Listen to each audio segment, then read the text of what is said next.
Bigay ng may galak para sa Panginoon. Magbigay ng may galak para sa Panginoon. Purihin ang Diyos, pasalamatan siya ng may kakalakan sa puso. Hallelujah. Magbigay ng may galak para sa Panginoon. Magbigay ng may galak para sa Panginoon. Purihin ang Diyos, pasalamatan siya ng may kagalakan sa puso. Hallelujah. Nang may kagalakan sa puso. Hallelujah.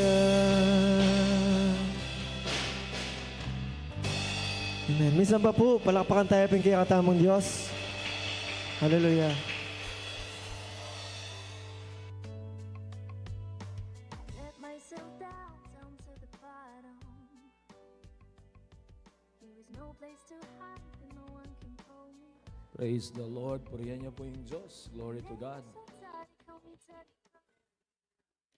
Hallelujah.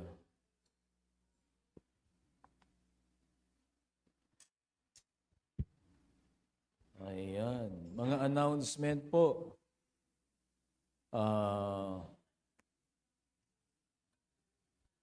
Sa Huwebes Santo po, at yan ay 28. Ano po? At mayroon po tayong prayer gathering at gagawin po ito sa Earl's Place. Dito po sa Jeff Min. Yan po ay harap ng Casa Mangga kung galing na po kayo doon. Tayo po ay magkakaroon ng pananalangin. Yung pong Wednesday ay sa ating pong mga personal sa bahay. Ano po, yung Thursday ay doon po. Meron din po tayong prayer and fasting ng Friday. Pagkatapos po yung Sunday ay Resurrection Sunday. Ano po, dito po tayo mag-aalmusal alas 6 po ng umaga. Ano po, alas 6 po ng umaga. Tayo po ay mag-attend. Kasi baka po ma-miss po ninyo, alas 6 po yon. Baka akala po ninyo ay regular na 9:30 natin na pagsamba, yun po ay 6. Ano po? So take note. Early in the morning po, mga 6 a.m. po, mag-start na tayo sa ating service. Amen. So, yun po yung mga ating nalalapit na mga gawain. Next week na po yun. Ano po? Next week. Kasi ngayong week na to, di ba, mag-umpisa tayo ng week ng Sunday. So, yung next week na po, yun. Glory to God. Tama ba? Next week? Next week na, no? Kasi ngayong week na to, ang Sunday, ngayong week, nag-start ang Sunday ang week ng Sunday. So, this week, so next week.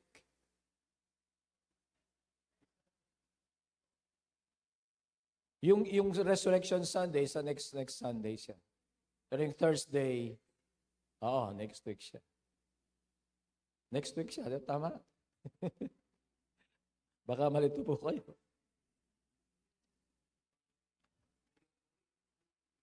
Kasi po, 17 ngayon, Sunday, o yung week na ito. O next week po, yung next week natin ay yung prayer gathering. Pero dahil pinag-usapan natin Sunday, yung Sunday po natin ay 31. Ano po, hindi siya sa Sunday na darating. Pero yung pong ating Thursday ay next week na yon. Ano po? Opo. Maliwanag po ba? O nagulo tayo. Ang Resurrection Sunday ay 2 weeks more. Pero yung pong Thursday ay next week na yon. Kasi next week isang buong. Basta po 28 at saka 31.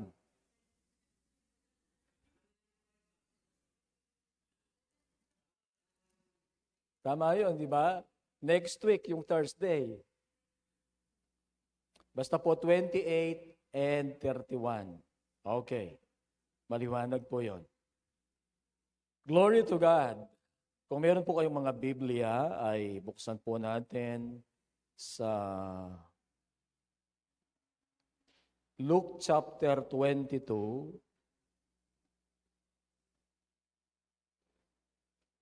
verses 54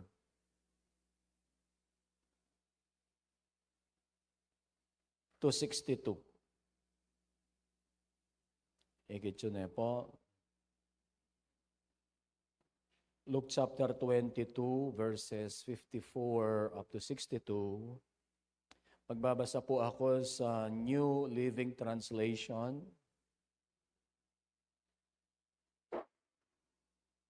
Luke chapter 22, verses 54 up to 62. So they arrested him and led him to the high priest's home.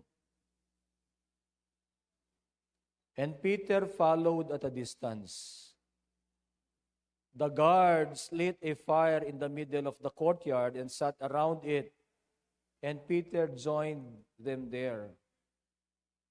A servant girl noticed him in the firelight and began staring at him.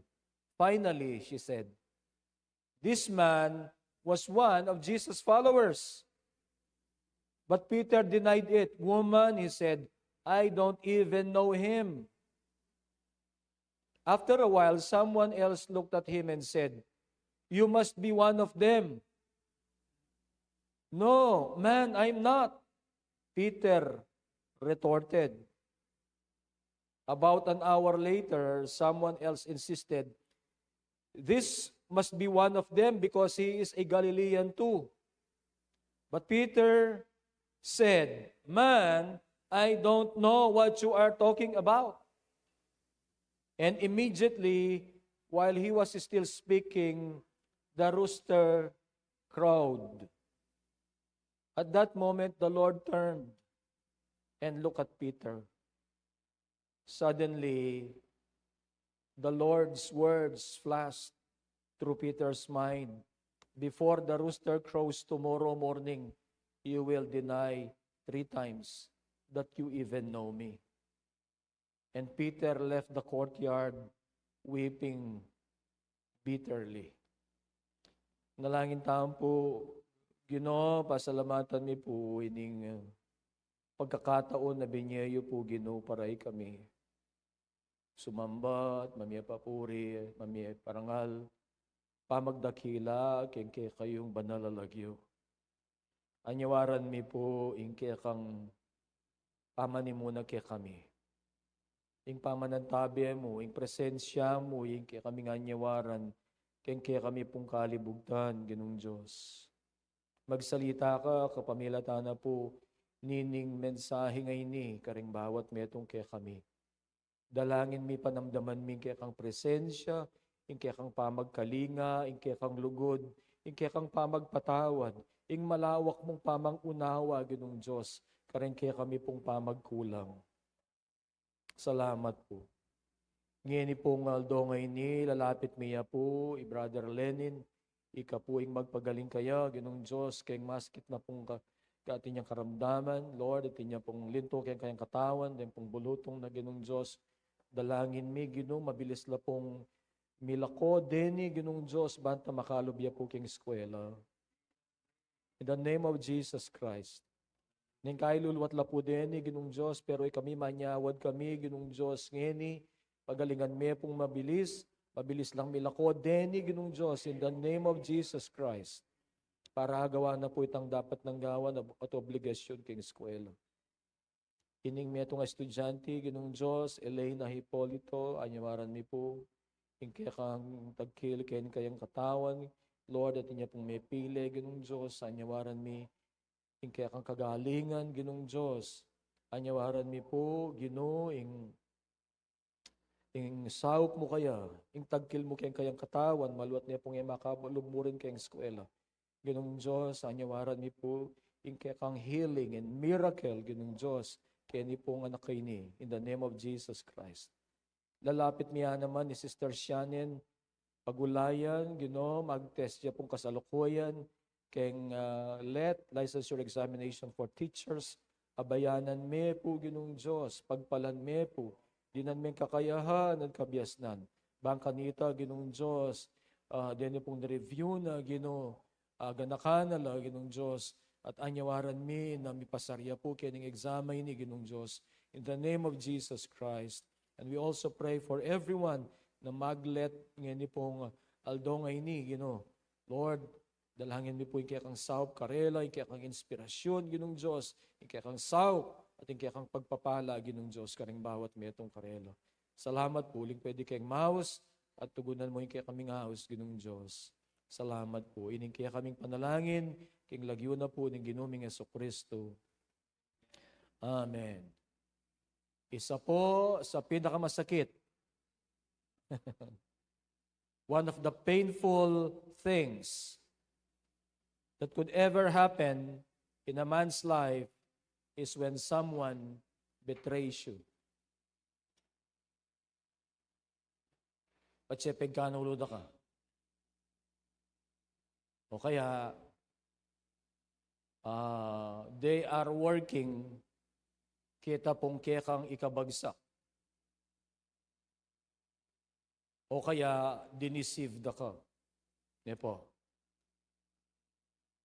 That's one of the most painful things that can ever happen to us when someone betrays us. Have you ever been betrayed by someone? Someone close to you. Naisipan mo po, naman gawan, not a hint in your mind, not a hint in your heart, nagawa na itakiya ka. Because you have poured out your life, you gave your all, and in the end, they betrayed you. Inke kang intention, mayap, inke kang gewa, ang ginawa mo para sa kanya ay mabuti. All you have done is nothing but good. And you only intended the best for that person. But in the end, he betrayed you. Ang Panginoong Yesus, ininvest po niya ang kanyang buhay sa mga disciples. He was with them day and night. And they have a special bond together with the apostles. Nakikita ng mga apostol kung paano po namumuhay ang Panginoon kasi kasama siya araw-araw for 3 years. Wala pong walang puknat. They have been with him 3.5 years. They saw how he lived. They have heard his teachings. They saw with their own eyes kung paano po ang Panginoong Yesus ay binuhay niyang muli si Lazarus. Nakita po nila ang mga sakit ay umaalis, gumagaling ang mga mayroong karamdaman, ang mga inaalihan ng mga demonyo ay nagpapagaling ng Panginoon. He ministered love and compassion to people. But there were many times when the lead disciple, Peter, failed Jesus. Hindi lamang po sa binasa nating text, but many times. Pero marahil isipin natin na si Peter, he denied the Lord. But we're no better than Peter. We're no better than Peter. We are like him. We are like him. Somewhere in our Christian walk and in our Christian life, we have failed the Lord. Kahit wag na po tayong mag-amen. But somewhere, we have failed Jesus. Nandun po ang danger ng we fail the Lord kung hindi po natin bantayan ang ating sarili. Hindi po ba makakaalala tayo marahil that somewhere in our Christian walk, we have promised the Lord something. We have dedicated ourselves again and again to the Lord. And again, pupunta pa rin tayo, Lord, I am committing my life again because somewhere we have failed. We were not able to fulfill what we have promised to the Lord. Tingnan po natin ang buhay ng lingkod ng Diyos na ito, na si Pedro, na makikita natin ang biyaya ng Diyos, makikita natin ang pag-ibig ng Diyos, ang understanding ng Diyos na napakalawak. We will see Peter promising allegiance to the Lord. We will see that he failed. And we will see also that he was restored by the Lord. Ang istorya po ay nag-umpisa po doon sa si Peter ay ang Panginoong Yesus, sinabi niya kay Peter sa verse 31, ang ganito. Luke 22 verse 31, sabi, Simon, Simon, Satan has asked to sift each of you like wheat. So hindi lamang po siya. Lahat ng mga disciples. Satan has asked to sift each of you like wheat. Sift. Yugyugin. Ano po? Ito po ay yung parang kempong Kapampangan, bitsen. Bitsen daka. Salain. Nepo.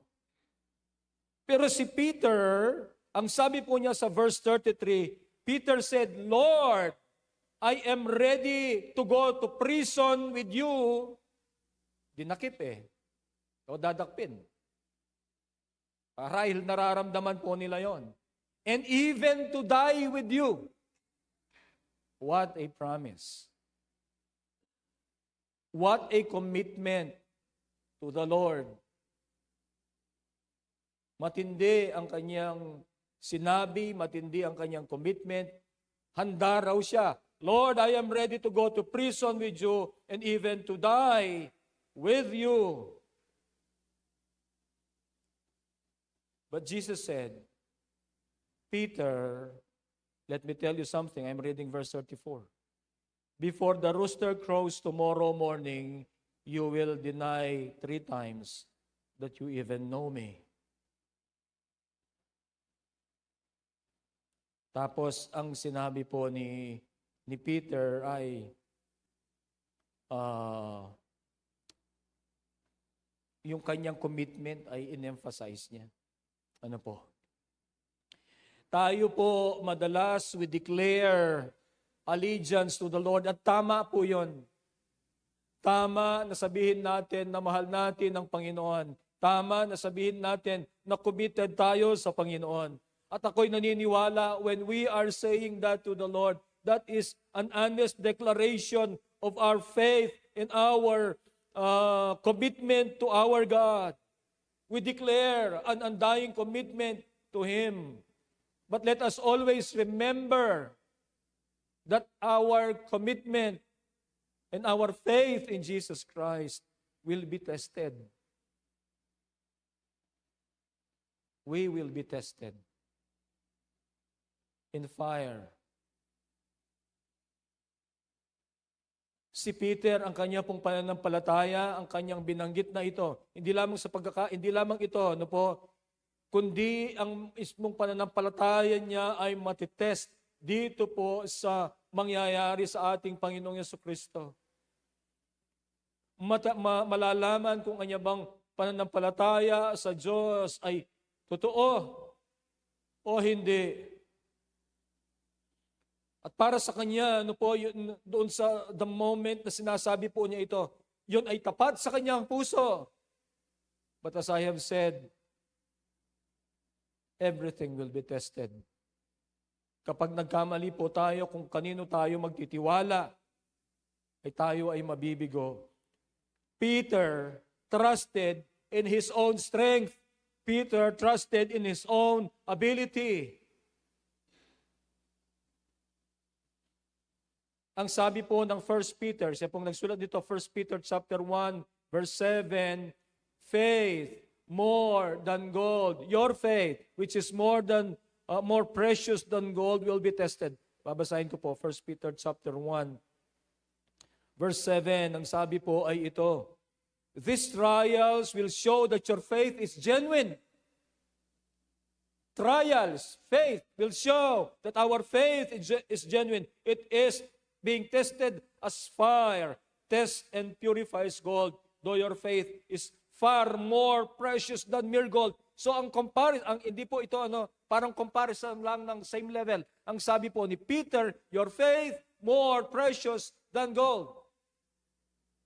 Now, if gold is being tested by fire so that it will be refined, your faith more precious than gold will be tested by fire.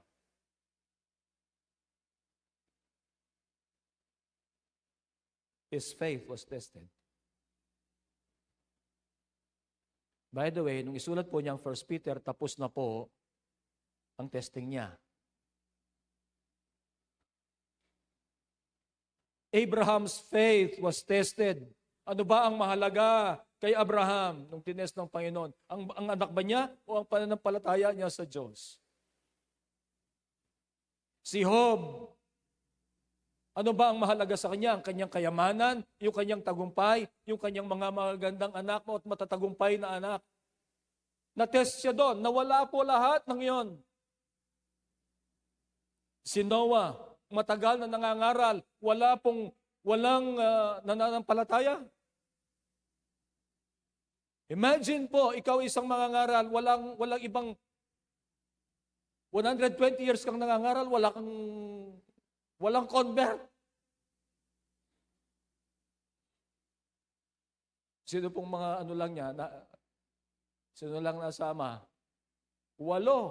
Siya, misis niya, 3 niyang anak, mga misis ng mga anak niya. 8 lang. Moses was tested. Daniel was tested. Marami po pa tayo pwedeng mabanggit na sila, dahil sa kanilang pananampalataya sa Diyos, sila po ay dumaan sa trials, dumaan sa test ng kanilang pananampalataya. We cannot avoid the tests of life. There will be tests. Ang sabi po ng Panginoong Jesus at sa mga naisulat ay dapat tayong makihati doon sa kahirapan ng ating Panginoong Jesucristo. We cannot avoid the test of life. They will surely come. Importante po, tayo po ay nakahanda dyan. And we must remain humble and dependent on God. Si Peter, tiwala siya. Nakaya niya. Tiwala siya na he will stand the test. Pero nagpapaalala rin ng salita ng Diyos, huwag mong isipin na ikaw ay nakatayong matibay. Be careful that you don't fall. 1 Corinthians chapter 10, verse 12. Ibig niyang sabihin ay tayo magbantay sa ating mga pananampalataya. Magpatuloy tayong nagpapakumbaba sa Panginoon at nakadepende sa Panginoon. Be humble always, because apart from Jesus, we can do nothing. Ang 1 Peter chapter 5, verses 5 hanggang 7, ito ang sinasabi. In the same way, you who are younger must accept the authority of the elders. And all of you, dress yourselves in humility as you relate to one another. For God opposes the proud but gives grace to the humble. So humble yourselves under the mighty power of God. Tandaan po natin, ang may experience na siya nagtiwala sa kanyang sarili, ito. Pero ngayon, itong sinusulat niya, you have learned his lessons. So humble yourselves under the mighty power of God, and at the right time, He will lift you up in honor. Give all your worries and cares to God, for He cares for you. Yun ang mahalaga, ano po, na sa ating mga pagharap, sa ating mga hamon, ay nandun sa ating kaisipan, that the Lord cares. And what should we do? We must humble ourselves. Because apart from Christ, we can do nothing. At si Paul nagpapaalala rin, if you think you are standing firm, be careful that you don't fall. Be alert. Be watchful. Because you don't know when will the testing come. Pero makikita po natin yung kanyang declaration of faith, declaration of his allegiance sa Panginoon. Lord, magtatapat ako. Lord, hanggang sa kahuli-hulihan. Ang problema po ay he depended on himself. Ako po naniniwala that he was honest doon sa time na yon. Pero kasi po, ganito. Sinabi na ng Panginoon, Peter, before the rooster crows tomorrow, you have denied me 3 times. Pero iba pa rin yung sinabi niya. Sabi niya, hindi, Panginoon. Magtatapat ako sa iyo. Ano po? Sometimes our weakness, yung pong weakness natin, ay ma-overwhelm tayo. Kasi po, naging vulnerable siya dahil she depended on himself. Number 2 po, okay, mensahe po, lessons from Peter's life. Una ay allegiance. Makikita naman natin, Lord, magtatapat ako sa iyo. Kaya lang, he was overwhelmed by weakness. The devil will capitalize on our time of vulnerability. Bakit kaya siya naging vulnerable? Bakit nakasingit ang kalaban dyan? No?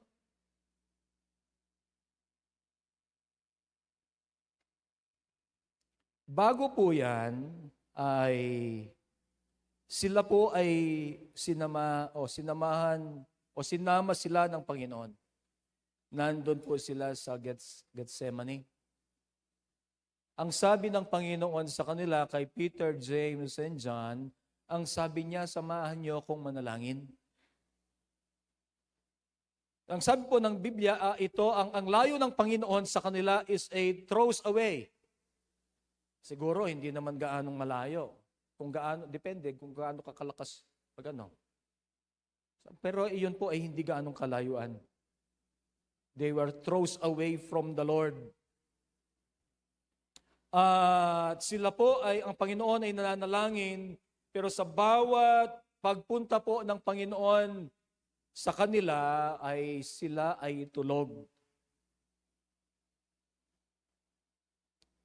Yun ang weakness. The devil capitalized in their time of vulnerability and weakness. Balikan natin yung 22 verse 31. Ang sabi ng Panginoon, Simon, Simon, Satan has asked to sift each of you like wheat.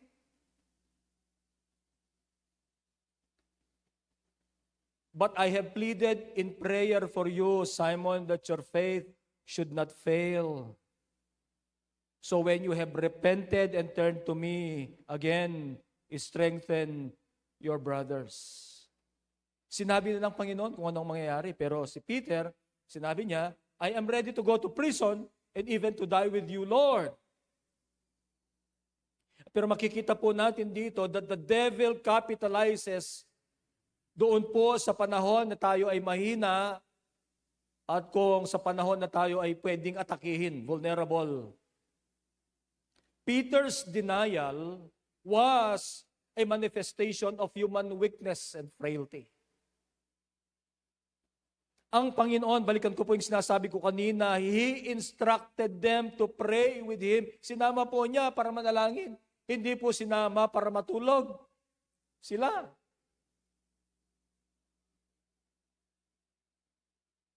They weren't able to pray. Kasama po nga niya si ano eh. Pero siya, siyempre, kung siya mismo, ano po, he wasn't able to pray.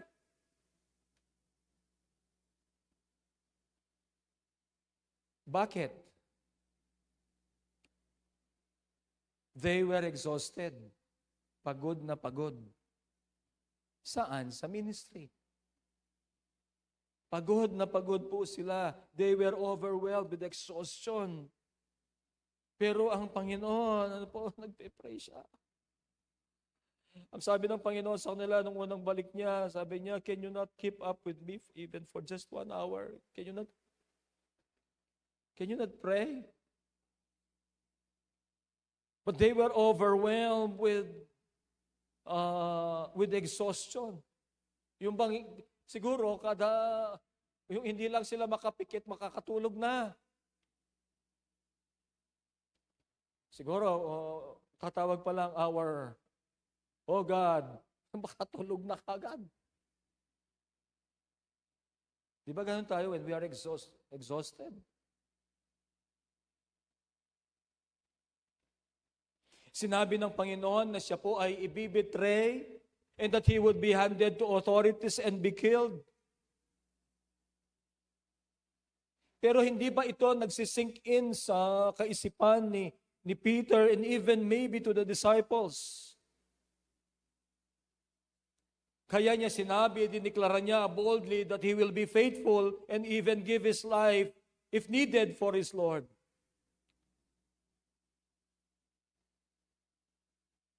During this time of his vulnerability, hindi niya nagawa po ang kanyang sinabi. It's the other way around. Ang sinabi ng Panginoon ang siyang nangyari.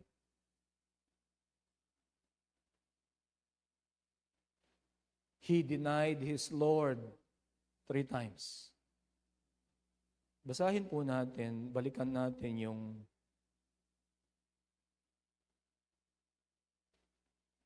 ating text. Ano po? A servant girl noticed him in firelight and began staring at him. Siguro nakilala niya. Kaya bedini, oh. This is a servant girl. Finally, she said, siguro po tiro niya na. This man was one of Jesus' followers. Siyempre, si Peter identified siya kay Jesus Christ. 3 years sa lugar na kung saan parati is nangangaral si Jesus. Nandun siya sa parati. Makikilala talaga siya. Ako po iniisip ko, halimbawa tayo, mayroong mga halimbawa sa mga pinagtatrabahuan natin, yung mga tao na hindi tayo kakilala, pero alam yung mukha natin, alam saan tayo nagtatrabaho, alam yung mga motor natin, sasakyan kaya, alam nila. Ay, balo kita mo, potang may pag-istorya mo, may pumakanyan. Ganito yan. But Peter denied. Sabi niya, woman, he said, I don't even know him. Ay, naku, bigat. I don't even know him. After a while, someone else looked at him and said, you must be one of them. Tingnan po, may pasigaw pa yan. Sabi niya, no man, I'm not. Peter retorted, in-emphasize po niya. About an hour later, someone else insisted, this must be one of them because he is a Galilean too.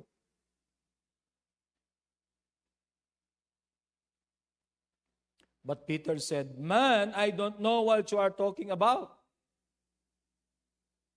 And immediately, while he was still speaking, the rooster crowed.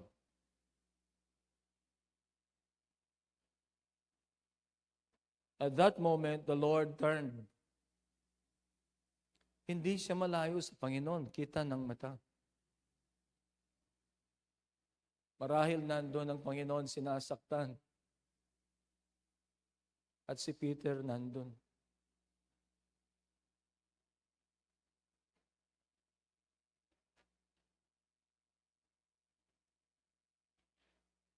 At that moment, the Lord turned and looked at Peter.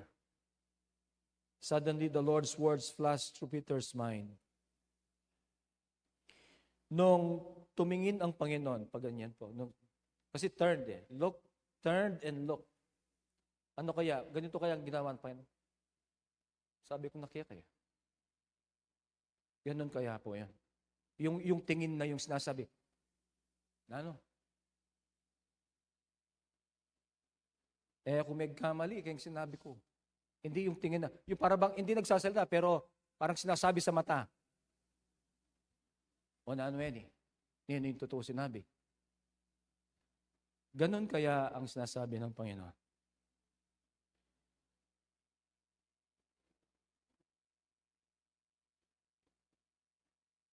At that moment, the Lord turned and looked at Peter. Suddenly, the Lord's words flashed through Peter's mind. Before the rooster crows tomorrow morning, you will deny me. You will deny 3 times that you even know me.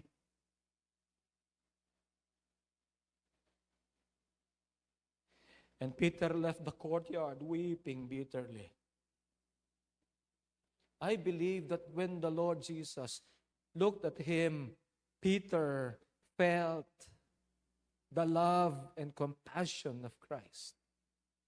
That the eyes of Jesus Christ were saying, Peter, you have failed, but still I love you, Peter. Alam po ninyo na una nang sinabi ang Panginoon. Marahil naisip din po ni Pedro ito, yung sinabi ng Panginoon sa verse 31. Tingnan po natin. Simon, Simon, Satan has asked to sift each of you like wheat. Sa verse 32, but I have pleaded in prayer for you. Peter, I have pleaded in prayer for you. And all the other apostles. Simon, that your faith should not fail. So when you have repented and turned to me again, strengthen your brothers. It's a look of Jesus having compassion on Peter because he failed. Because alam ng Panginoon na yun ay masakit kay Peter. It was a stare of love and compassion for Peter. It was not a stare of judgment and prejudice. Amen.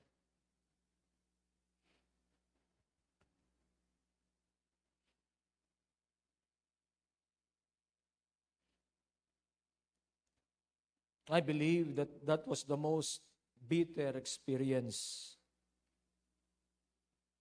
na mararanasan po ni Peter. At tayo bilang mananampalataya, ganon, di po ba? Yung masakit sa buhay po natin is that when we have failed our Lord, His weakness got the upper hand at this point in his Christian life.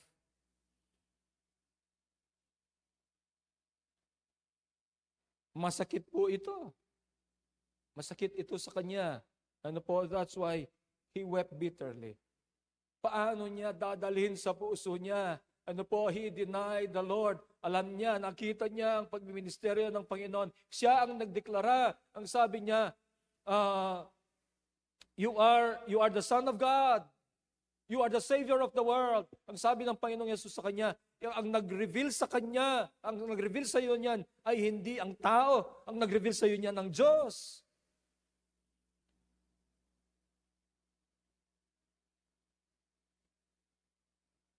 Pero sa experience ng ito,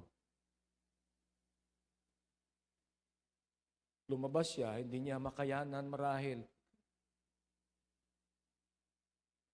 the abuse that he sees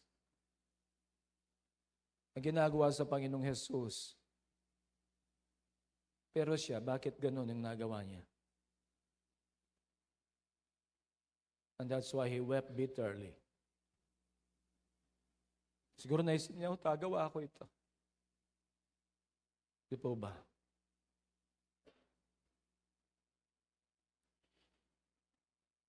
Pero pinanalangin na siya ng Panginoon. His weakness got the upper hand. Pero paano tayo magtatagumpay? Alam po ninyo, sumulat din siya eh.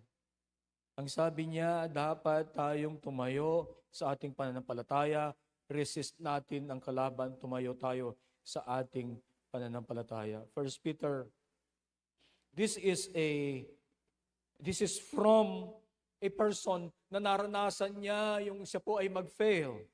First Peter chapter 5 verse 9. Stand firm against him. So, basahin natin yung verse 8 po.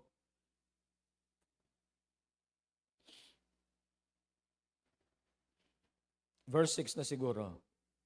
So humble yourselves under the mighty power of God. Yan ang sinasabi niya. In order for us to overcome our weaknesses, humble ourselves under the mighty power of God. And at the right time, He will lift you up in honor. Give all your worries and cares to God, for He cares about you. Stay alert. Watch out for your great enemy, the devil. He prowls around like a roaring lion, looking for someone to devour. He was devoured by the enemy, Kenny.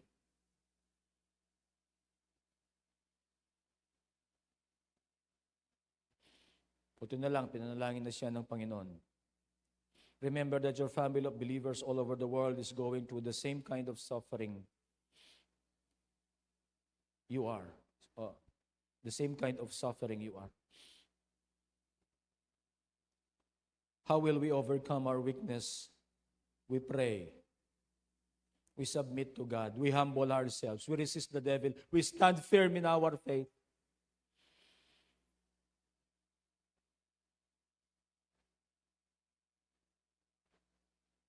Mayroong mga pagkakataon po sa buhay natin that we experience weaknesses. And maybe it's because, in the case of Peter, the Lord God, Lord Jesus, ang sabi niya, mag-pray tayo. Pero hindi siya nakapanalangin. Ma-overwhelm po tayo ng weakness natin kung hindi natin gagawin ng manalangin. Ma-overwhelm tayo ng weakness natin kung tayo po ay pababayaan natin ng ating Christian life. Let us continue to pray. Let us continue to submit to God. Resist the devil and stand firm in our faith. But God is always good. Ano yung lessons natin? Yung allegiance. Dapat nandiyon yung katapatan natin sa Panginoon. Tapos weakness. Yung weaknesses natin, they can be overcome. Pero kapag yung weakness natin, dahil nagpabaya tayo, nagkaroon ng upper hand sa atin, ayun, malulugmok tayo. But number 3 ay nandun parati ang restoration ng Panginoon. Amen.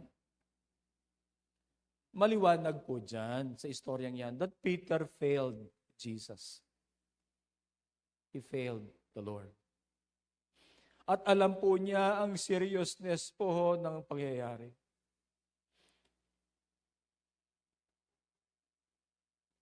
Si Judas, ganun din po, di ba?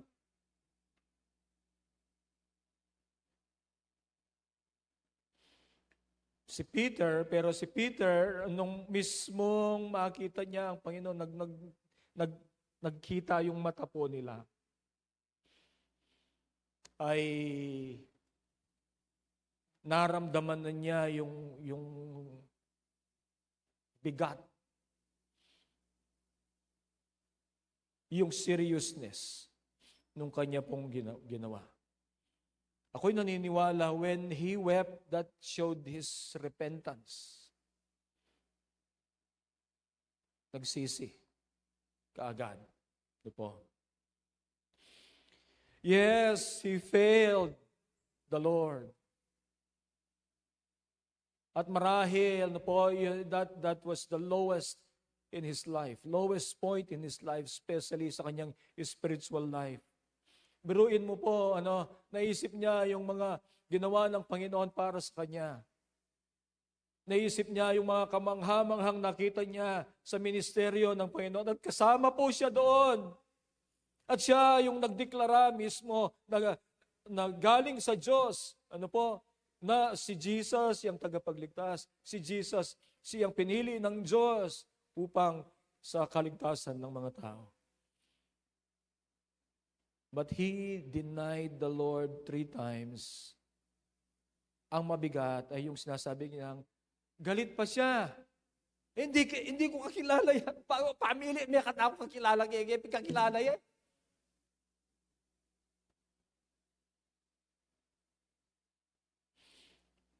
But Peter also knows Jesus.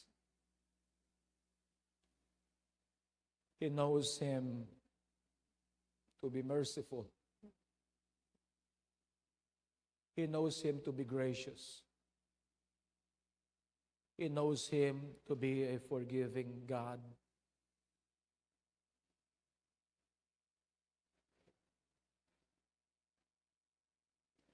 He knows His grace, His mercy and forgiveness.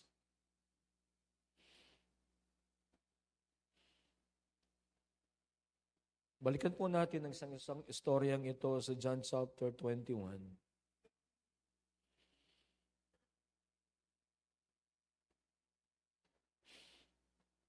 Basahin po natin yung istorya at dito po tayo matatapos. Later, Jesus appeared again to the disciples beside the Sea of Galilee. Nag-resurrect na po ang Panginoon dito. This is how it happened. Several of the disciples were there. Hindi lahat. Simon Peter, Thomas, Nathanael from Cana in Galilee, the sons of Zebedee. The sons of Zebedee were John and James po. James and John. And 2 other disciples. So sabi, 7 sila, no? Simon Peter said, I'm going fishing. Tanong, bakit siya maging isda? Hindi ba sa Luke chapter 5, iniwan po nila ang pangingisda?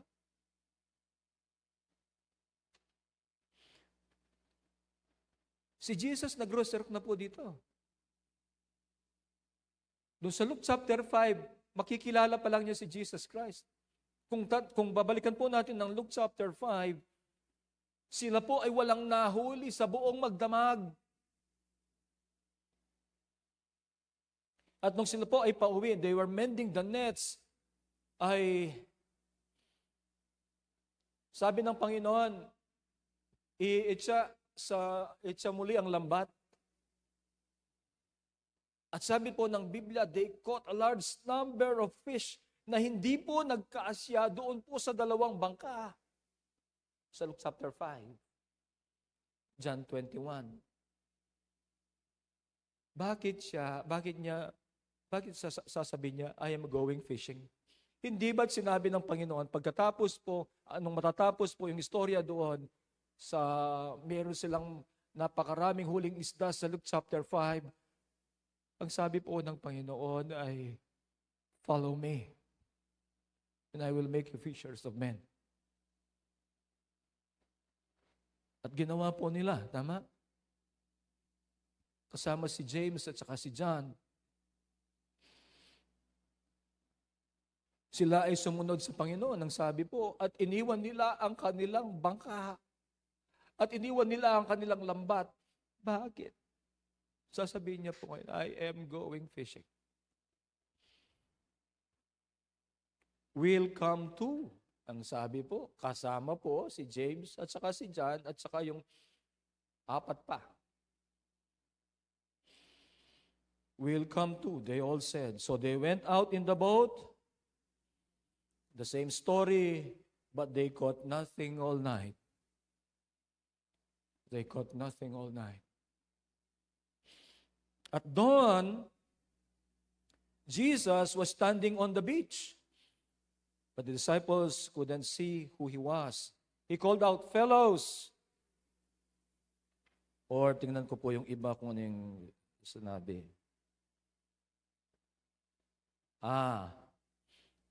Sa Greek daw po ay, children, or fellows, have you caught any fish? May nahuli ba? No, they replied. Then he said, throw out your net on the right-hand side of the boat, and you'll get some. So they did, and they couldn't haul in the net because there were so many fish in it. So hindi lamang po minsan yung bago ang ministry at pagkatapos po ay yung unang ministry ng Panginoon at saka pagkatapos po ng resurrection. Then the disciple Jesus loved said to Peter, "It's the Lord." When Simon heard that it was the Lord, he put on his tunic, for he had stripped for work, jumped into the water and headed to the shore. The others stayed with the boat and pulled the loaded net to the shore. For they were only about 100 yards. Siguro po ang 100 yards ay less than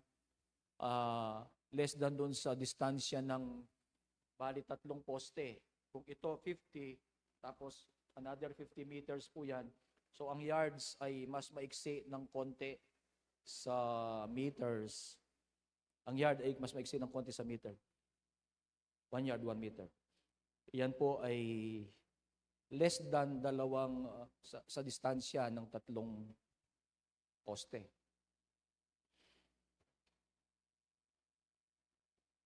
Mga 100 yards from shore.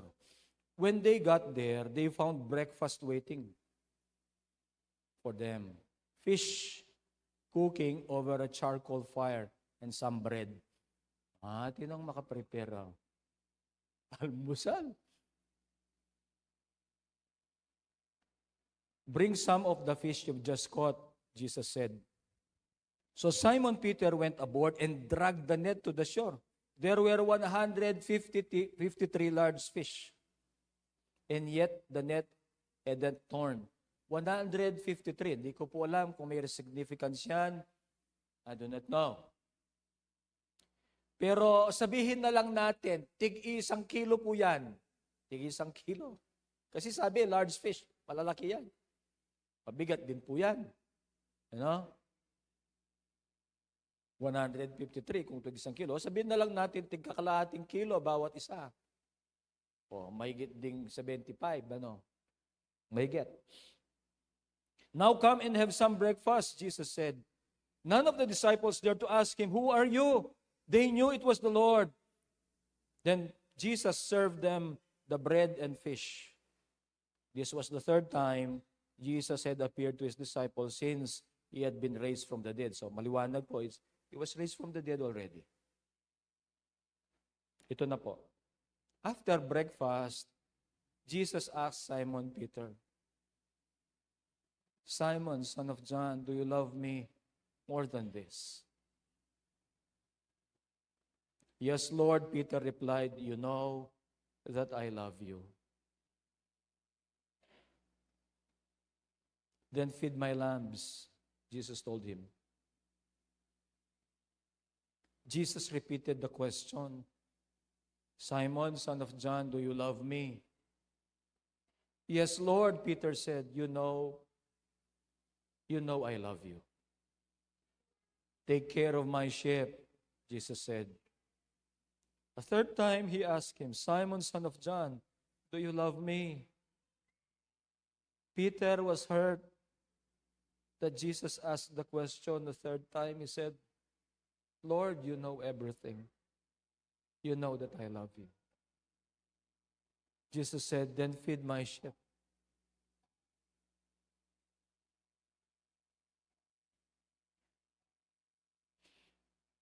Kanina po nag-iisip ako, Peter was hurt. And sometimes when the Lord restores us, kasi po ito, it is the restoration of the Lord. Alam po natin, ilang beses na akong nangaral po patungkol sa istoryang ito. Alam po natin why the Lord asked Peter 3 times He asked Peter 3 times because Peter denied the Lord 3 times. At nire-restore po niya si Peter dito. Makita man ninyo yung ano dyan. Ano po, doon po sa ibang mga Bible ay nakalagay po dyan, yung gustong pag-restore ng Panginoon. Kay Peter,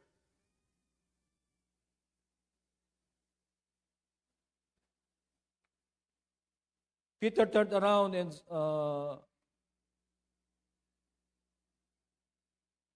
sa verse 18, I tell you the truth, when you were young, you were able to do as you liked. You dressed yourself and went wherever you wanted to go. But when you are old, you will stretch out your hands, and others will dress you and take you where you don't want to go. Jesus said this to let him know what kind of death he would glorify God. Then Jesus told him, "Follow me." Inulit po ng Panginoon. Pero kanina po, naisip ko, Peter was hurt because the Lord asked him 3 times. He was concerned with his failing. Ano po? Pero naisip ko rin po, si Peter kaya naisip niya, nung dininay niya ang Panginoon, hindi kaya niya nasaktan ng Panginoon?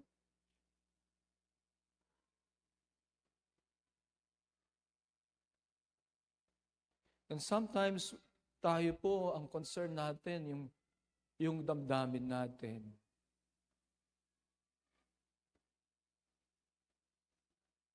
Pero kung balikan po natin, many times, the Lord has been hurt by our actions. But still, the Lord wants to restore us at ilagay po niya tayo sa kanyang sarili. Ibalik niya tayo sa kanyang sarili. Napakaganda po ng sinabi ng Panginoon. Sabi niya ulit, "Follow me." Hindi po niya diniscard. Hindi niya sinabi kay Peter, "Disqualified ka." Disqualified ka na. You have denied me 3 times.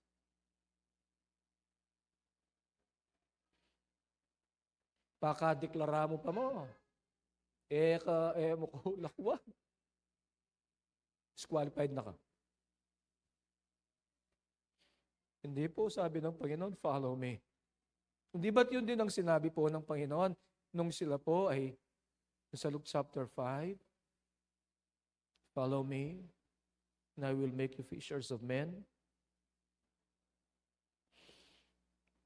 They tried to catch fish again, but to no avail.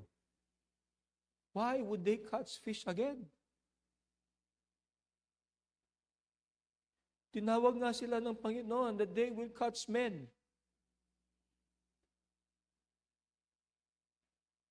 Were they not told by the Master to be, that they will be fishers of men? Pero, alam po ninyo, ang sabi ng Panginoon, nung sabi niya, "Peter, do you love me?" Ang sabi ng Panginoon sa kanya, "Feed my lambs." Ang lambs ba yun? Mga lambs talaga, tupa kaya? Hindi kaya tao, mga yan. Bakit? Si Peter ba nag-aalaga ng tupa? Hindi naman. Mangingisda nga siya eh. Nire-restore siya ng Panginoon. Tinatawag niyang muli doon sa trabaho na tinawag ng Panginoon sa kanya. "Feed my lambs." "Peter, do you love me?" "Opo, Panginoon, mahal ko po kayo." "Take care of my sheep, Peter." Pinapaalala ng Panginoon, "Ito ang trabaho mo. Ito ang tawag mo sa akin. Peter, do you love me?" "Opo, Panginoon." Yan, pangatlo, he was hurt. "Feed my sheep." Jesus reinstates Peter. Pagkatapos po nun, sabi niya, "Follow me." Follow me. Maybe somewhere in our Christian walk, sabi natin sa Panginoon, "Lord, I will follow you, Lord. But somewhere, naalis po tayo.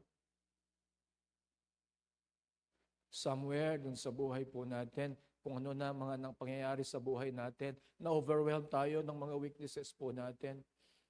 Tinisip natin, ay, na-disqualified na yata ako. I am not worthy. Sino po ba ang worthy sa atin? We all live by the grace of God. We serve. Sapagkat ang Panginoon, He makes us worthy. Hindi po sa mga ginagawa po natin. Hindi po sa mga accomplishments po natin. Kaya wala tayong pwedeng ipagmalaki sa Panginoon. Eh. We fall short. We always fall short. Pero napakaganda po that Jesus reinstates Peter. Go back to where Jesus has called you. Go back to where Jesus has called you. Alam natin, meron tayong tawag sa Panginoon, pero hindi na natin na-pursue.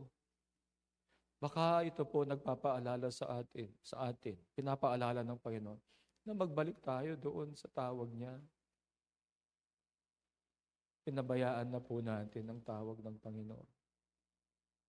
Do you love me? Ang sabi ng Panginoon. Marahil tinatanong po sa atin.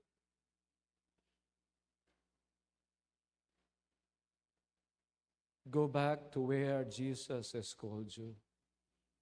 Ipagamit po ang buhay natin sa Panginoon.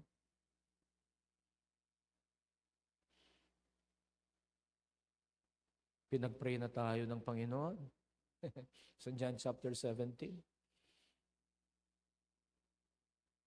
Let's go back to Jesus. Amen.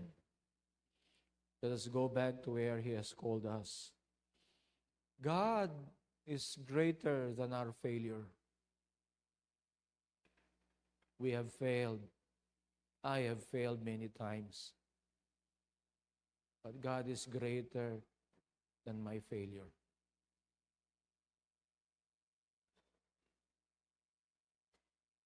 Kasalanan ba yan? Pagkukulang ba yan sa Panginoon? God is greater. And the Lord is calling us to commit our life again. Our allegiance and commitment will be tested. Let us continue to pray, submit to God, resist the devil, and stand firm to overcome our weaknesses. God will help us. Pero pag sinasabi natin, marami na akong pagkukulang sa Panginoon. Hindi kaya ito ang panahon na tayo tinatawag ng Panginoon? Kagaya ng sinabi niya kay Peter nung una, follow me. At sinabi niya ulit, follow me. Follow me. Sumunod ka sa akin.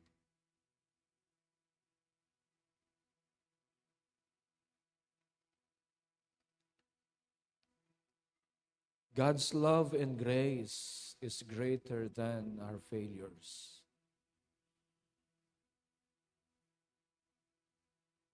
Kagaya ni Peter ay maramdaman natin ng pag-ibig ng Diyos.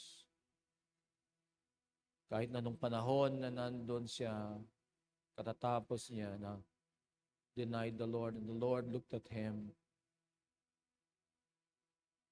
and He looked at him with the eyes of love and compassion. And the Lord again has said to him, follow me. Follow me. Let us follow Jesus. Let us commit to Him. Amen. Let's all stand po. Kahit kailan di ka nagkulang, biyaya mo sa laging laan. Pag-ibig mo sa walang hanggan, inibig mo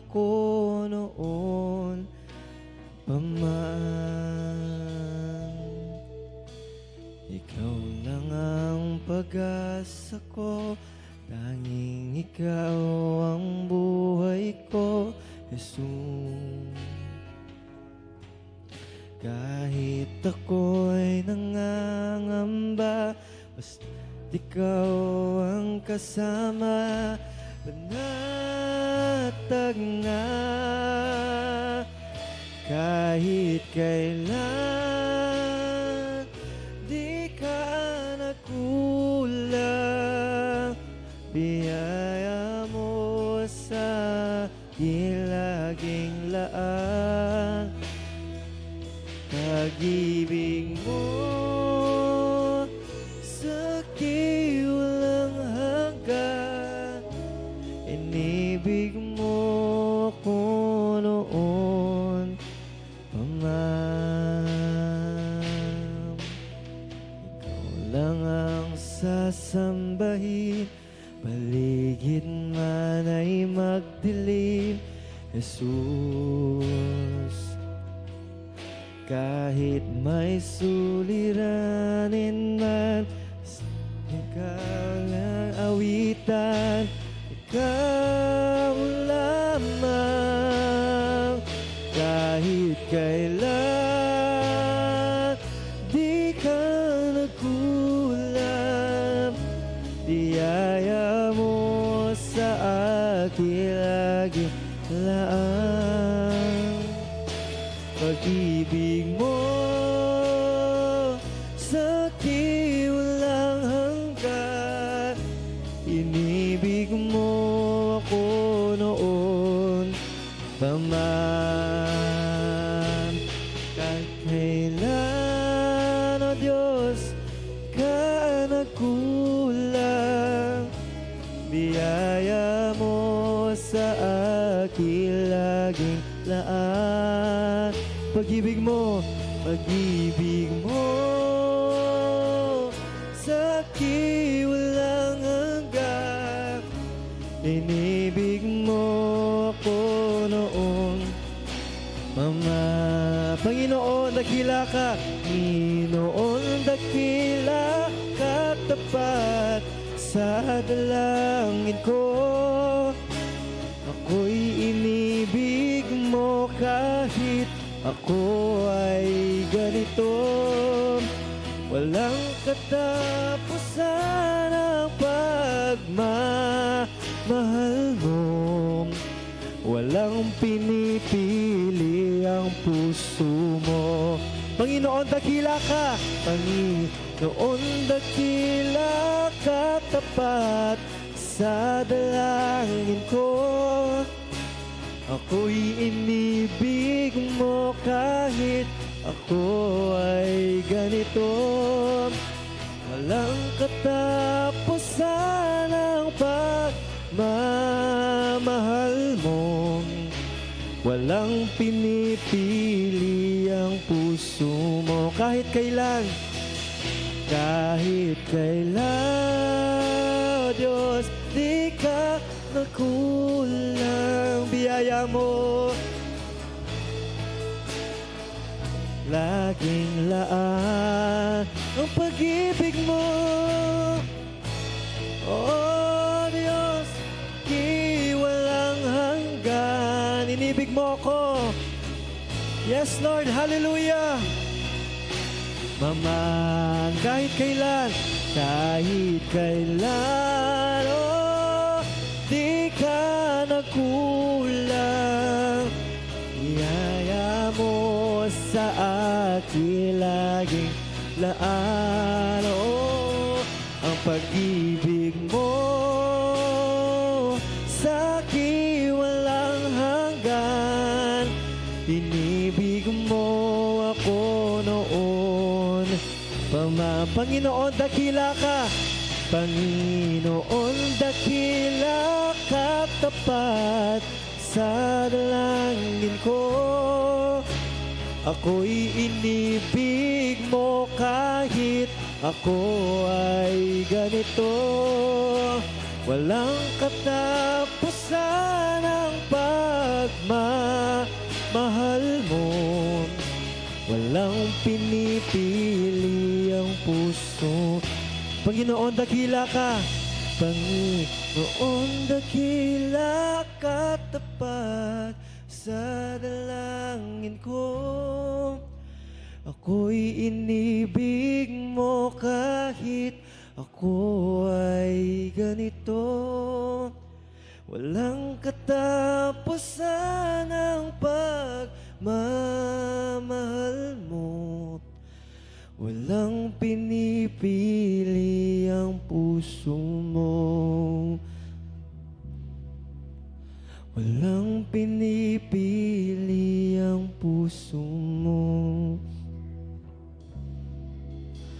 Walang pinipili ang puso mo. Yes, Lord.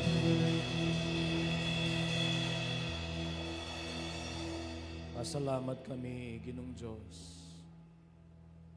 Kaya kang malawak, kalugod kaya kami, Ginoo. Salamat po, Ginong Diyos. Naingawas mo, Ginong Diyos, kaya kami. Magbalik kami, Ginoo. Katang nung nokaran mo kami naus.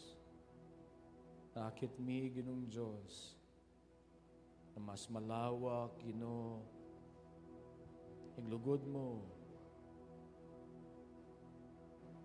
Kaya sa akin, kaya kami pong kabiguan. Salamat po, O Diyos. Anyawaran mi na mabiyasa kami po. Kaya ning istorya ngayon eh. Salamat po, Ginong Diyos. Nandiyan ka rin kaya kami pong pamagkulang, ka rin kaya kaming kasalanan.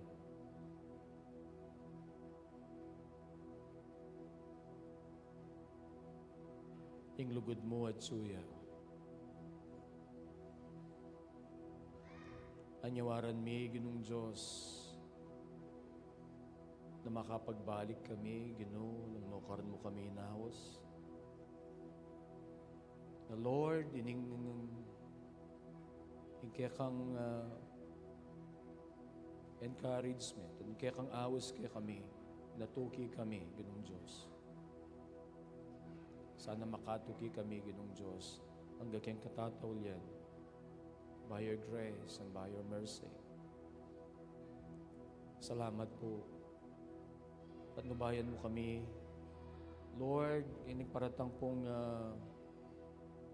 panahon na po, panahon makanini, ganakan mi kaya kang lugod, kaya kang sakripisyo, kaya kang gewa para kaya kami. Salamat kayong kaligtasan na pagkalog mo. Salamat mo rin ka rin pribilehi yung bibigay mo po kaya kami para bang kanitay kami makapaglingkod kami, Ginong Diyos. Salamat.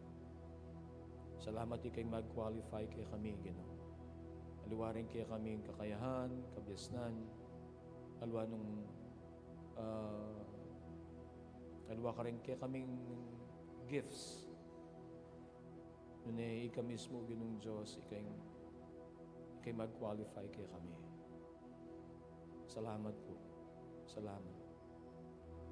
Salamat kaya kang presensya, Ginong Diyos. Panubayan mo kami, Pin. Ginoo, dahil kaya kang anak na tsungenikin, ipagpalan mo lang, iparanas mo, Ginong Diyos, ing biyaya ng Ginong Jesucristo, ing lugod na ningig pa, ang poping pamakyabe na ning banal na Espiritu. Amen. Amen. Amen. Pagpalanan ko po ning Lord. God bless everyone.